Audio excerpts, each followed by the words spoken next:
ఇప్పుడే నేను స్త్రీ శక్తి ఇచ్చాను.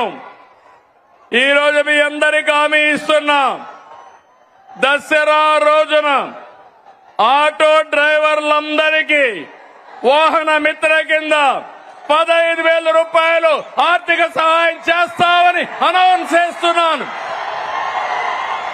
హ్యాపీనా? సంతోషమా అని అడుగుతున్నా. ఎన్నికల్లో చెప్పాం, ఎన్ని కష్టాలున్నా చేస్తాం. వాహన మిత్ర కింద సంవత్సరానికి ఆటో డ్రైవర్లకి 15,000 ఇస్తామని మీ అందరికీ హామీ ఇస్తున్నా. ఇది మంచి కార్యక్రమం అనుకుంటే గట్టిగా చప్పట్లు కూడా చెప్పండి, మంచి కార్యక్రమం అని. ఇది ప్రభుత్వానికి పేదవాళ్లపై నుండే ప్రేమని మరొక్కసారి మీ అందరికీ తెలియజేస్తున్నా.